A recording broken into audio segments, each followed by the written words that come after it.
귀한 찬양 감사합니다. 하나님 기뻐 받으셨을 줄로 믿습니다. 자, 오늘 예배에 오신 여러분들 가운데 하나님의 은혜와 평강이 충만하시기를 주의 이름으로 간절히 축복합니다.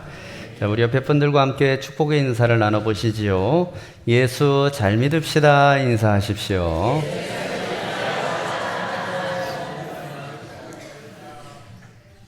한 주간 잘 보내셨습니까? 네. 날이 갑자기 쌀쌀해졌다가 따뜻해졌다가 그래서 변화무쌍해서 보니까 감기 걸리신 분들이 꽤 눈에 보이는 것 같습니다. 우리 제주 날씨는 특별히 더 변화무쌍한 것 같아요. 이 시기가 우리 대한민국 전체가 좀 변화무쌍하기는 한데 우리 제주도는 특별히 조금 더 그런 것 같습니다. 그런데 그렇다고 해서 날씨 탓만 하고 있을 수는 없겠죠. 우리가 우리 건강을 지키기 위해서 노력하고 애써야 되겠지요. 여러분, 그런 것처럼 우리가 날씨는 바꿀 수 없어도 우리 스스로는 방어할 수 있잖아요. 마찬가지로 변화무쌍한 이 세상 속에서도 우리의 영성이 흐트러지지 않도록 우리의 믿음을 잘 지키고 보호하는 것, 무엇보다도 중요한 시기 같습니다. 전 세계적으로 전쟁도 많이 있고 불안한 세대가 있는데 그런 가운데서도 하나님을 바라는 우리의 마음이 흔들리지 않도록 여러분 고난과 어려움 가운데서도 끝까지 이겨내시기를 주의 이름으로 간절히 축복합니다. 자, 우리 지금 사순절의 한 복판을 지나고 있지요. 자, 여러분에게 사순절은 어떤 시간인지 모르겠어요. 이 시간이 되면, 이 기간이 되면 많은 그리스도인들이 경건한 삶을 위해서 여러 가지를 시도해 봅니다. 어떤 사람은 금식을 하기도 하고 어떤 사람은 미디어 금식을 하기도 하죠. TV, 유튜브 이런 거 안 보기도 하고 또 어떤 사람은 새벽 기도를 작정하기도 하고 여러 가지가 있습니다. 자, 여러분들은 어떤 결단을 하셨는지 모르겠어요. 다 고개를 숙이시고 제 시선을 피하시는데 뭐가 됐든지 여러분 귀한 겁니다. 그런데 여러분, 예수님께서 하늘의 영광 보좌를 버리시고 이 땅에 오셨다라는 것은, 그리고 온몸이 다 찢기셔서 십자가에 달리셨다라는 것은 우리가 좋은 신앙생활의 습관 한두 가지를 익히기 위해서, 그렇게만으로는 설명할 수가 없어요. 내가 조금 더 귀한 것을 결단해서 좀 더 나은 신앙인이 되겠다, 좀 더 착한 사람이 되겠다, 이 정도로 설명할 수 있는 게 아닙니다. 예수 그리스도의 십자가의 은혜는 내 개인에서만 머무를 수 있는 게 아닙니다. 내가 속한 공동체를 향한 하나님의 말씀도 분명히 있으세요. 우리가 놓칠 수 있는 부분이 바로 그 부분이에요. 나를 통해서 구원의 은혜 역사들이 나타나는 것과 더불어서 내 옆에 있는 사람과 함께, 우리 교회와 우리 공동체와 함께, 우리 선교회, 속회 할 것 없이 나와 연관된 모든 그리스도인들이 함께 하나님의 구원의 역사를 나타낼 수 있는 것이 무엇인가를 생각하고 가슴에 새겨야 하는 것. 여러분, 그게 바로 사순절의 진정한 의미가 될 수 있습니다. 자, 오늘 우리가 읽은 로마서 6장 말씀은 십자가의 은혜가 단순히 나라는 차원에서 머무르지 않는다라는 것을 이야기하고 있어요. 바울 사도는 십자가 앞에서 진정으로 죽어짐이 무엇인가를 얘기하고 있습니다. 어떻게 제각각 흩어져 살던 우리들을 하나로 묶어서 강하게 연합된 하나님의 공동체로 빚어낼 수 있는가, 그 십자가의 은혜가 어떻게 그럴 수 있는가를 얘기합니다. 자, 저는 오늘 본문이 보여주는 세 가지 기둥을 좀 붙잡으려고 그래요. 하나는 죽으심과 연합, 또 하나는 죽으심과 삶, 또 하나는 죽으심과 내어드림. 이 세 가지를 함께 나눠보면서 우리 공동체를 향한 십자가의 은혜가 무엇인가, 사순절을 지내는 우리에게 예수 그리스도께서 구원의 은혜를 어떻게 나타내시는가를 함께 좀 나눠보려고 합니다. 자, 먼저 저를 따라서 해보십시오. 죽으심으로 연합될 수 있습니다. 어법상으로는 말이 맞지 않아요. 의미가 통하지 않으니까요. 여러분, 죽으면 연합이고 뭐가 없지 않습니까? 살아있어야 얘기도 할 수 있고 합의도 할 수 있고 마음을 같이 할 수도 있는 건데, 죽어지면은 어떻게 연합을 할 수 있는가? 죽으면 어떻게 연합을 할 수 있는가? 자, 로마서 6장 3절 말씀을 다 같이 읽어보겠습니다. 자, 시작.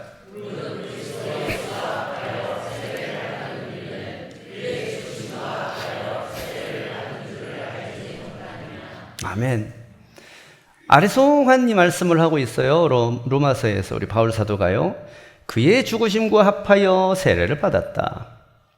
예수와 합하여 세례를 받은 우리는 예수의 죽으심과 합하여 세례를 받았다. 자, 이게 무슨 의미인지 한번 보겠습니다. 자, 여기서 세례라는 말을 사용하는데, 여기서 이 세례가 그냥 예비 시간에 강단 앞으로 나와서 목사가 물로 이렇게 안수를 주는 그런 짧은 의식, 세레모니를 얘기하는 게 아닙니다.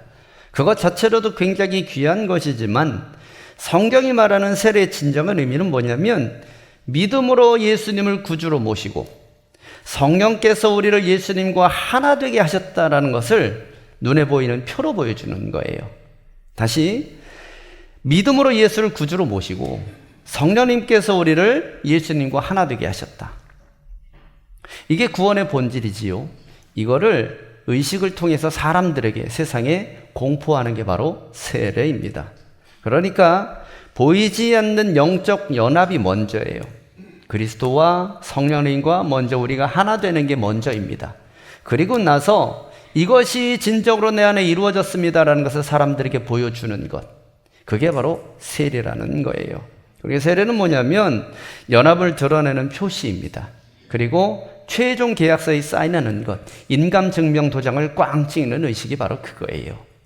여러분, 부동산에서 집 계약할 때 그렇잖아요. 파는 사람과 사는 사람이 중개업자를 통해서 만납니다. 그러면서 협상을 해요. 얼마에 팔겠습니다. 얼마에 주세요. 그러면 조금 낮추겠습니다. 그러면 조금 높이죠. 이렇게 협상을 해서 합치된 금액에 합의를 합니다. 그러면 합의를 하면은 그것으로 끝나느냐? 아니죠. 그 다음에 계약서를 쓰잖아요. 그 계약서에 도장을 찍으면 그래서 그때 계약이 완성되지 않습니까? 마찬가지예요. 성령님과 예수 그리스도와 우리가 합의가 됩니다. 합의가 되는 것으로 이미 모든 일은 다 이루어졌지요. 그런데 그것으로 마무리되는 게 아니라 인감도장을, 세례라는 인감도장을 찍는 거예요. 그래서 세례는 의미가 있는 겁니다. 그래서 이 세례를 받으면 어떻게 되냐면 영적으로 바뀌어지는 거예요. 그리스도로 전환되는 겁니다. 성령으로 바뀌어지는 거지요. 어떤 학자는 이것을 영적인 호적 이전이다, 이렇게까지 표현을 했습니다. 자, 여러분, 예수 믿기 전에 우리 진짜 주인이 누구였는지를 한번 생각해 보겠습니다. 모태신앙도 있겠지만 여러분, 모태신앙이냐 아니냐는 중요하지 않아요. 내가 예수를 믿었느냐 안 믿었느냐, 그게 중요한 거지요. 예수를 믿기 이전에, 모태신앙이라고 하더라도 예수를 안 믿을 수 있어요. 예수를 믿기 이전엔 우리가 누구의 주인, 누구의 종이었는지 생각해 보면 로마서 6장에 죄의 종이다라고 얘기를 하고 있습니다. 여러분, 죄는 우리가 가끔 저지르는 그런 나쁜 일만 죄라고 얘기하는 게 아니에요. 바울은 왕 노릇하는 세력, 우리를 지배해서 우리로 하여금 나쁜 길로 가게 하는 모든 것을 다 죄라고 불렀습니다. 그러면서 그것을 사람을 억압하고 지배하는 폭군으로 묘사해요. 우리의 왕이었던 죄, 우리를 억압했던 죄, 이렇게 얘기를 하는 거죠. 그래서 여러분, 우리는 그 폭군 밑에서 하기 싫은 것임에도 불구하고 억지로 하는 부분이 참 많았어요. 좋다 싫다 문제가 아니라 죄 짓고 싶지 않은데도 죄를 지어야 되는 경우들이 참 많았다는 얘기예요. 어떤 때는 이기심에 사로잡힙니다. 어떤 때는 저 사람이 그냥 미워지기도 하고요. 어떤 때는 비교의식이 들고, 어떤 때는 교만이라는 그런 모습들이 나타나기도 하고, 여러 가지 오류된 모습들이 우리에게서 나타나요. 하나님께서 태초에 우리를 창조하실 때는 그런 모습으로 창조하지 않으셨지요. 하나님과 닮은 모습으로 창조하셨단 말이에요. 그래서 우리는 한없이 아름다웠습니다. 멋진 모습이었어요. 그분과 닮았으니까. 그러나 그분과 닮지 않은 이 죄의 속성들이 계속 드러납니다. 왜? 이전에는 우리가 죄의 종이었기 때문이에요. 그래서 여러분, 올해는 내가 착하게 살아야지, 선하게 살아야지, 아무리 결단해도 살다 보면 어떻습니까? 불쑥불쑥 올라오는 내 안의 성질머리들이 나를 그렇게 하지 못하게 만들잖아요. 세상은 끊임없이 우리를 설득하잖아요. 그럴듯한 말로, 좋은 말로, 네가 먼저 살아야 그 다음이 있는 거지 라고 얘기를 하지 않습니까? 네가 먼저 살기 위해서 저 사람을 밟아야 돼. 네가 먼저 살기 위해서 네가 먼저 이익을 취해야지. 네가 먼저 이겨야지 라고 얘기를 하지요. 여러분, 그렇다고 해서 내가 짓는 구체적인 죄가 다 별거 아니다, 그렇게 얘기할 수는 없겠지요. 오히려 죄의 내력이 내 입술, 내 생각, 내 습관, 행동들을 통해서 우리를 더 깊이 올가매는 그런 부분들도 많이 보여집니다. 그래서 여러분, 죄라는 것은 우리를 하나만 가지고 우리를 억압하는 게 아니라 2개, 3개, 4개, 5개로 올가매고 있어요. 그물처럼 말이지요. 그런데 여러분, 우리가 예수님을 믿고 세례받을 때는 어떤 일이 일어나느냐? 2000년 전에 골고다 언덕에서 예수님이 십자가에 못 박혀 죽으신 그 죽음이 바로 나의 죽음이 되었습니다. 과정을 생각해 드리지요. 여러 번 얘기 나눴던 거니까요. 결과만 말씀드리면 그렇다라는 거예요. 예수님께서 골고다에서 십자가에 못 박혀 죽으심으로 죄의 노예였던 내가 예수님과 함께 십자가에서 죽어버렸어요. 원래 내가 죽었어야 되는데 예수님이 대신 죽은 것이니까요. 내가 죽은 것과 같이 보인다라는 겁니다. 자, 그러면은 이때부터는 이제 상황이 달라지는 거예요. 여러분, 노예가 죽으면 어떻게 될까요? 아무리 악한 주인이라도 죽은 노예에게는 명령을 못하지요. 죽었잖아요. 마찬가지로 우리가 그리스도와 함께 죽었기 때문에 옛 주인인 죄는 더 이상 우리에게 명령을 못하게 되는 거예요. 그런데 여러분, 중요한 건 뭡니까? 죽은 채로 끝난 게 아니지요. 예수 그리스도께서 부활하신 것처럼 우리도 다시 살아났지 않습니까? 거듭났잖아요. 그러면 그때부터는 죄의 명령을 듣지 않아도 되는 존재로 새롭게 된 겁니다. 그래서 옛 주인인 죄는 더 이상 우리에게 이래라 저래라 강제할 권리를 잃어버리게 되는 거지요. 여러분, 이걸 구약으로 가져오면 출애굽 사건과 같아요. 이스라엘 백성들이 애굽의 바로왕 밑에서 노예로 신음하다가 홍해 바다를 건너서 애굽을 떠납니다. 바다는 옛 삶을 묻고 새로운 삶으로 나가는 세례의 상징을 말합니다. 그런데 백성들이 홍해를 건널 때 혼자 헤엄쳐서 건너지 않았지요. 200만 명이 넘는 사람들이 서로 손을 잡고 노인들을 부축하고 어린이를 업고 그러면서 함께 건너갔어요. 자, 여러분, 여기에 복음의 비밀이 있습니다. 십자가의 은혜는 우리를 혼자 두지 않습니다. 우리는 세례라는 홍해를 함께 건너면서 영적인 가족이 된 겁니다. 단지 우리가 죽었다 살아나서 죄로부터 벗어난 것이 나만 일어난 일이 아니라 내 옆에 있는 신앙의 동료들도, 우리 함께하는 모든 성도들도 다 같이 일어났던 거라는 거예요. 그래서 여러분, 우리는 나만 잘해서 세례를 받는 게 아니라 내 옆에서 권면하고 가르쳐주고 나를 위해서 기도해주는 함께 연합된 공동체가 그 세례자를 만든 겁니다. 그래서 우리를 뭐라고 부르냐면, 성경은, 바울 사도는 우리를 영적인 가족이라고 부르는 거예요. 갈라디아서 3장 28절에 이렇게 나와 있습니다. 너희는 유대인이나 헬라인이나 종이나 자유인이나 남자나 여자나 다 그리스도 예수 안에서 하나다. 다 똑같다는 얘기지요. 우리는 같은 길을 건넜다라는 그런 뜻입니다. 그리스도 안에 있으면 다 하나라는 얘기예요. 자, 여러분 옆에 계신 분들 한번 보십시오. 일주일에 한 번 보시는 그런 사이일 수도 있습니다. 오늘 처음 보는 사이일 수도 있어요. 홍해바다를 함께 건너면서 생사를 같이 한 영적인 전우들이 될 수 있는 관계들입니다. 여러분, 십자가의 피로 묶인 운명 공동체, 그게 바로 우리의 교회입니다. 여러분, 어떻게 교회에 나오게 되었는지, 누가 먼저 전도했는지 서로 잘 모를 수는 있습니다. 그러나 가장 중요한 건 뭐냐면, 지금 이 시간에 같은 공간에서 같은 기도의 제목을 가지고 같은 말씀을 듣고 같은 하나님을 예배하고 있다는 게 중요한 겁니다. 그래서 여러분, 우리 옆에 있는 사람들은 앞으로 함께 위기를 헤쳐나갈 전우들이에요. 여러분, 서로 기도의 지원 사격을 해줘야 됩니다. 때로는 우리 옆에 있는 사람이 부상을 당하면 그를 살리기 위해서 나를 희생해야 될 때도 있을 거예요. 위기 가운데 나를 던질 때도 있을 겁니다. 우리가 위기에 처해 있을 때 여러분들은 결코 혼자가 아님을 꼭 기억하시기를 바랍니다. 이 자리에 있는 모든 분들이 여러분 한 사람을 위해서 기도할 겁니다. 자, 우리 옆에 있는 분의 손을 살며시 잡고 이렇게 고백해 주십시오. 당신은 혼자가 아닙니다. 제가 기도할게요. 말만 하지 마시고 실제로 기도하시기를 축복합니다. 자, 둘째로, 구원의 바다를 그렇게 건넜으면 우리는 이제 십자가의 죽으심을 통해서 내 안에 무엇인가 나를 걸리게 하는 것들을 좀 버릴 작업들이 필요해요. 집을 이사해 가면은 내 집이잖아요. 내 집으로 계약해서 이사를 갔으면 여러분 그대로 삽니까? 아닙니다. 어떻게 합니까? 예전에 쓰레기들 다 청소해서 버리고 벽지 새로 갈고 장판 새로 갑니다. 그래서 새 집처럼 꾸며놓고 들어가서 그렇게 살지요. 여러분 그 작업이 우리의 영혼에도 필요하다라는 얘기지요. 자, 6절 말씀 한번 보십시오. 함께 읽겠습니다. 시작. 우리가 알거니와 우리의 옛사람이 예수와 함께 십자가에 못 박힌 것은 죄의 몸이 죽어 다시는 우리가 죄에게 종노릇하지 아니하려 함이니. 다시는 우리가 죄에게 종노릇하지 않으려면 어떻게 해야 되냐면 예전에 죄의 종노릇할 때 있었던 것들이 없어져야 다시 안 하잖아요. 신분이 바뀌었는데 여전히 똑같이 살면은 실제적으로는 호적상으로는 서류상으로는 바뀌었을지 모르지만 실제적으로는 그렇게 살지 못하잖아요. 한국에 왔으면 김치찌개를 먹어야 됩니다. 미국에 오면 어쩔 수 없이 피자 햄버거를 먹겠지만 한국에 살려면 적응을 해야 돼요. 우리 제주도에 살려면 귤을 잘 먹어야 돼요.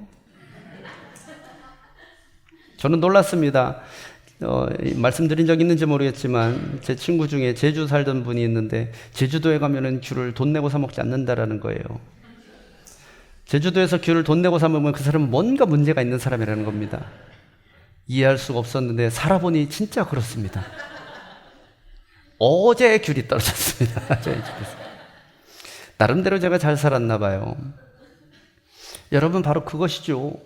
예전에 살던 것이 없어져야 새로운 것들을 살 수 있지요. 죄에 묶여서 살던 것을 바울 사도는 뭐라고 표현하냐면 옛사람이라고 그래요. 새 사람이 되려면 옛사람이 없어져야 새 사람이 되는 겁니다.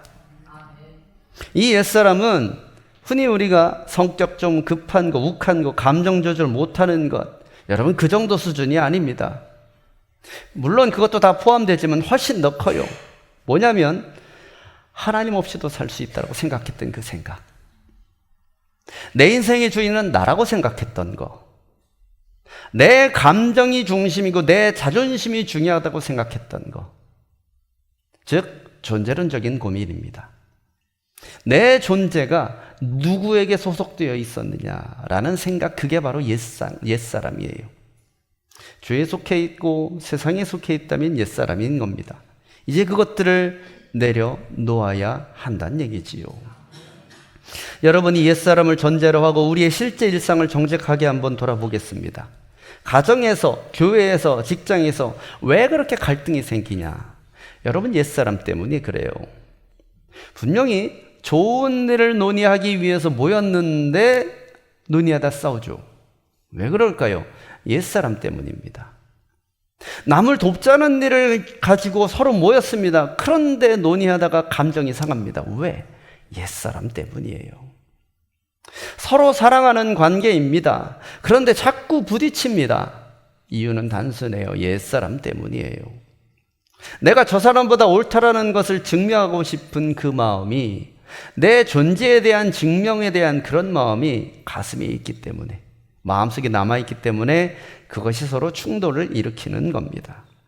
여러분, 누군가 내 의견에 반대하거나 내 자존심을 건드리면 분노가 훅 올라오는 거죠. 왜 그러느냐? 내 옛사람 때문이에요. 요즘 카톡이나 SNS에도 비슷한 일이 많이 일어나지요. 오해가 생기면 밤을 새워서라도 장문의 메시지나 답글을 답니다. 그러면서 내가 얼마나 억울한지, 네가 얼마나 틀렸는지 끝까지 증명해내려고 하지요. 여러분, 그래서 가끔 이렇게 말을 합니다. 아니, 제가 틀린 말 했습니까? 다 맞는 말이잖아요. 우리가 흔히 많이 쓰는 말입니다. 내 말이 틀려? 라는 말이죠. 여러분, 맞습니다. 여러분들의 말이 다 옳을 수 있어요. 그런데 여러분, 이렇게 생각하시기 바랍니다. 내가 옳다라는 것을 끝까지 증명한 그 순간에 관계는 깨집니다. 내가 옳다라는 게 중요합니까? 관계가 중요합니까? 여러분, 관계가 중요해요. 여러분, 내가 옳다라는 것은 상황 논리입니다. 이 상황에서는 내가 옳을 수도 있지만 저 상황에서는 아닐 수도 있는 거예요. 그래서 여러분, 유명한 말 있지 않습니까? 어제는 맞고 오늘은 틀리다. 저기서는 맞지만 여기서는 아니다. 여러분, 진리라는 것은 오직 예수 그리스도의 하나님의 진리 이외에는 모두 다 상황적인 것들이에요. 한국에서는 맞지만 미국에서는 틀릴 수 있는 겁니다. 여러분, 그것을 내가 옳다라고 주장해봐야 아무것도 남지 않지요. 하지만 여러분, 관계는 그렇지 않다라는 거예요. 내가 이기면 형제는 상처받습니다. 공동체 온도가 차갑게 식어버리는 거지요. 사랑하는 성도 여러분, 십자가를 통과한 사람의 삶은 져줄 줄 아는 삶이에요. 나에게 상대방을 논리로 제압할 수 있는 무기가 있고 내 입장에서는 정당한 권리가 있어도 이렇게 고백할 줄 아는 거지요. 또 내 안에서 옛사람이 살아나는구나. 내 자존심이 또 살아나는구나. 하지만 나는 이미 옛사람을 2000년 전에 십자가 앞에 다 내려놓아서 예수님과 함께 죽였다.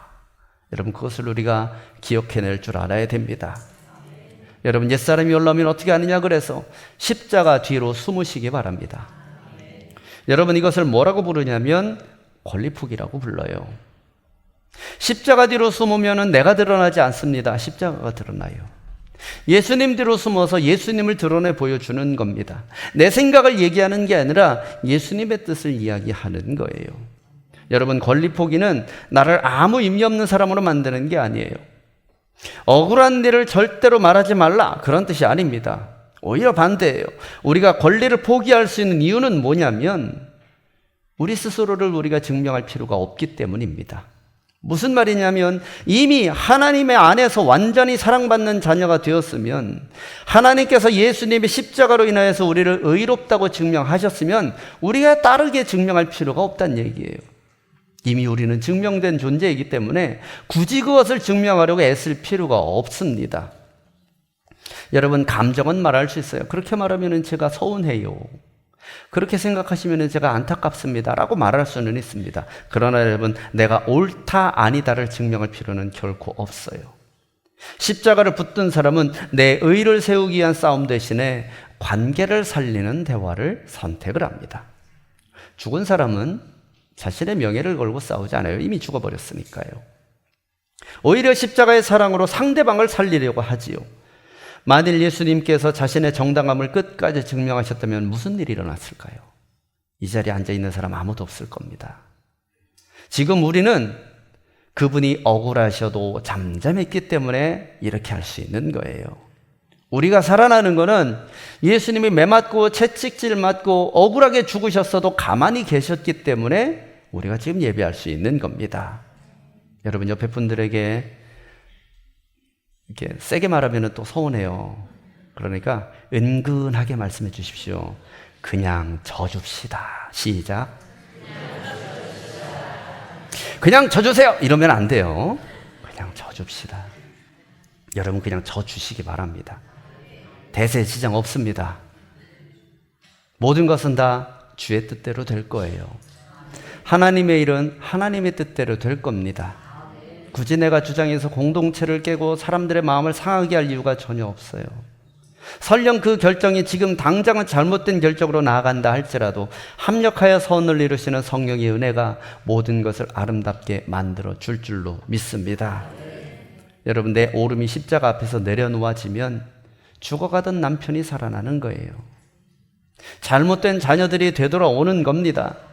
내 자존심이 죽으면 성도들이 살아납니다. 그리고 교회가 다시 살아날 수 있는 거예요. 예수 그리스도의 죽음을 통해 우리에게 새 생명의 문이 열려졌듯이 이 사순절에 우리도 주님을 따라 새로운 은혜의 문을 여는 권리포기의 역사가 여러분들 가운데 있기를 주의 이름으로 간절히 축복합니다. 자, 마지막 세 번째로 옛사람을 십자가에 못 박은 우리는 이제 우리의 몸과 삶을 하나님께 그리고 서로에게 의의 무기로 내어 드려야 합니다. 자, 13절 말씀 보겠습니다. 자, 읽어보겠습니다. 시작.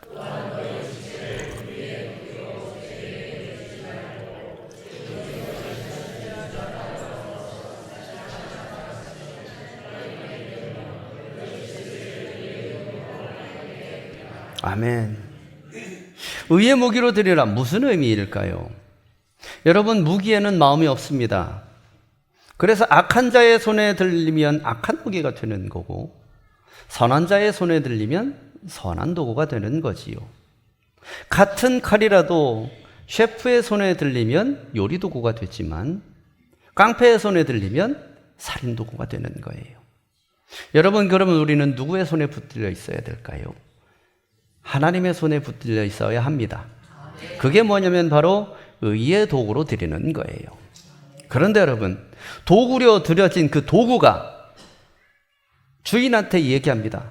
그렇게 하기 싫은데요. 너는 지금 가서 못을 박아라 라고 주인이 손에 든 망치에게 명령을 했는데, 망치가 저는 못 박기 싫은데요. 여러분, 그렇게 드려지면 못이 박아질 수 없지요. 순종하지 않으면 의의 도구가 아닌 겁니다. 저는 못 박는 도구가 아니라 벤치인데요. 저는 못 박는 존재가 아닌데요. 그런데 여러분, 훌륭한 목수는 보니까 벤치로도 못을 박더라고요. 누구의 손에 들려졌는가가 중요하지, 내가 어떤 무기이냐, 어떤 도구이냐는 두 번째 문제입니다. 여러분, 여기에서 각 지체, 각 도구 이렇게 표현된 것은 무엇을 얘기하냐면 우리의 눈, 입술, 손, 발, 몸 전체를 의미하는 거예요. 우리의 도구를 죄를 짓는 도구로서 이제는 쓰지 말라라는 겁니다. 우리 입술로 죄 짓는 일을 하지 말고, 우리 눈으로 죄 짓는 거 보지 말고, 우리 손발로 죄 짓는 곳에 가지 말라라는 거예요. 남을 찌르는 말, 음란을 쫓는 눈, 탐욕을 뛰는 발, 미움으로 움켜진 손, 이런 이제는 다 멈추라는 겁니다. 여러분, 그렇게 하나님께 드려진 지체는 교회 안에서 어떻게 되느냐? 연합이 됩니다. 여러분, 이게 놀라운 일이에요. 혼자서는 할 수 없는 일이지만 같이 하면 일을 이루어낼 수 있다는 거지요. 하나님은 결코 도구 하나로 모든 것을 이루지 않습니다. 이 도구, 저 도구, 여러 가지 도구를 모아서 하나의 일을 만들지요. 여러분, 사진 하나 보여주십시오. 저게 뭐냐면 로마 군대의 테스투도라는 진영이에요. 테스투도, 일명 거북이진이라고 얘기를 합니다. 자, 적군이 화살을 비 오듯이 쏟아부을 때 로마 군인들은 개별적으로 행동을 하지 않아요. 앞줄은 방패로 맞고, 가운데 줄은 위로 방패를 들려올려서 또 맞고, 옆줄은 옆으로 방패를 해서 가립니다. 저렇게 상자를 만드는 거죠. 저 상태로 성벽 아래까지 전진하는 거예요. 여러분, 저 진영으로 로마는 유럽을 제패했습니다. 그런데 여러분, 저 진영에서 만일 어떤 사람 하나가 나는 혼자서 충분히 싸울 능력이 돼, 나는 이 중에서 싸움 제일 잘하거든, 나 혼자서 다 쓸어버리겠어, 그러면서 툭 튀어나갔다고 한번 생각해 보십시오. 그러면 어떻게 될까요? 저 사람이 빠져나간 그 자리, 그 빈틈으로 저게 화살이 쏟아져 들어오는 겁니다. 그러면 자기뿐만 아니라 부대 전체가 위협해지는 거지요. 여러분, 바울이 너희 지체를 의의 무기로 드리라 이렇게 말할 때는 바로 저런 모습이 되어라라는 뜻입니다. 우리 개개인으로 봐서는 우리 몸 하나 가릴 수도 없는 그런 연약한 지체일 수밖에 없어요. 그러나 여러분, 연합하면, 함께하면, 우리가 하나님께 우리 자신을 의의 무기로 드리면 하나님은 같이 모아서 그 어떤 불화살도 소멸할 수 없는 그런 강력한 진영을 우리로 하여금 갖추게 해 주실 겁니다. 여러분, 무기로 서로를 찌르기보다는 서로의 약점을 덮어주고 화살을 대신 막아주는 방패가 되라. 그게 바로 바울 사도의 권면입니다. 여러분, 자연에도 비슷한 원리들이 있어요. 레드우드라는 여러분 나무를 혹시 아시는지 모르겠습니다. 미국의 캘리포니아에 가면 레드우드 숲이 있어요. 이 레드우드가 얼마나 크냐면 높이가 100m, 아파트 30층 높이까지 굉장히 크게 자랍니다. 아름드리로는 설명이 안 되는, 사람 한 10명, 20명이 이렇게 둘러서야 한 아름을 안을 수 있는 그런 되게 큰 나무예요. 그 큰 나무가 군락을 이루고 있는 숲이 있습니다. 그러면 여러분, 나무가 크면 일반적으로는 뿌리가 깊잖아요. 그런데 신기하게도 레드우드는 뿌리가 깊지 않습니다. 굉장히 얕아요. 그럼에도 불구하고 그 큰 나무가 넘어지지 않을 수 있는 이유는 뭐냐면 뿌리가 넓게 펼쳐져서 옆나무와 얽혀 있습니다. 뿌리들이 서로 묶여 있다라는 거예요. 그래서 폭풍이 불어도 한 그루가 혼자 버티는 게 아니라 숲 전체가 버텨내는 겁니다. 그래서 나무 하나를 넘어뜨리려면 숲 전체를 넘어뜨려야 합니다.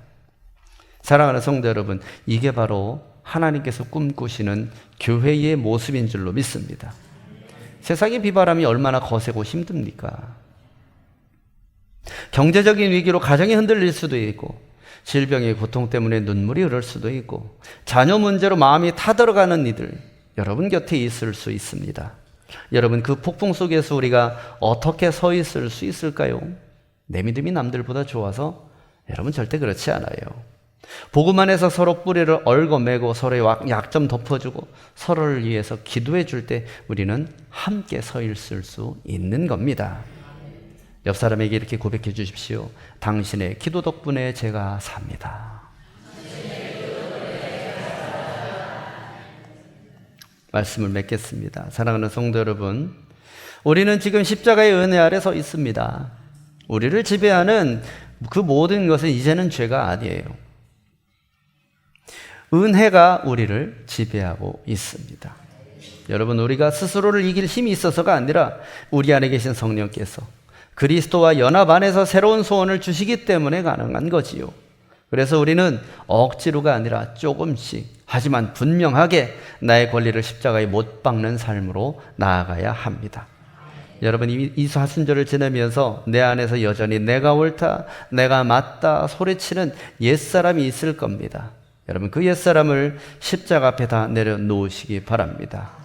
내 입술로 형제를 험담하고 비난하는 불의의 무기가 되지 않도록 여러분, 성령의 도우심을 구하면서 통제하시기 바랍니다. 그 대신 영적으로 지쳐있는 성도들에게, 교회 보이지 않는 곳에서 수고하는 지체들에게 다가가서 기도하고 있습니다, 힘내십시오, 격려하시는 여러분들 되시기 바랍니다. 또 시간이 허락되시는 분들이 있다면 외로워하는 사람들과 밥 한 끼 나누면서 그분의 빈틈을 메워주는 연합의 방패가 되시기를 바랍니다. 여러분이 모든 일은 우리의 결심으로만 되지는 않을 겁니다. 십자가에서 죽으시고 부활하신 예수 그리스도의 능력이 우리 안에서 역사하시기 때문에 가능하게 될 겁니다.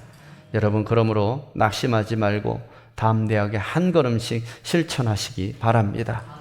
우리가 나의 권리를 십자가에 못 박고 서로에게 의의 무기로 삶을 내어드릴 때 우리 조천교회는 세상의 어떤 폭풍도 이겨내는 거대한 숲이 될 줄로 믿습니다. 십자가의 위대한 죽음이 만들어낸 이 찬란한 하나됨의 기적을 매일의 삶 속에서 감격스럽게 경험하시는 복된 여러분들 되시기를 주의 이름으로 간절히 축원합니다. 기도하겠습니다.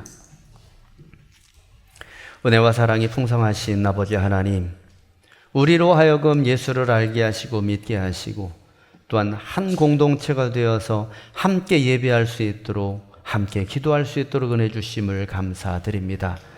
삼겹줄이 서로 얽어매어서 서로를 든든하게 보호하듯이 우리가 서로를 위한 방패가 되어서 주님 앞에 함께 나아갈 수 있도록 은혜 베풀어 주옵소서. 고집스러운 옛사람은 다 십자가 앞에 내려놓게 하시고 이제는 주님께서 주신 새로운 사람으로 온전하게 세워져 갈 수 있도록 우리의 인생 가운데 역사하여 주옵소서. 예수님의 이름으로 기도합나이다. 아멘.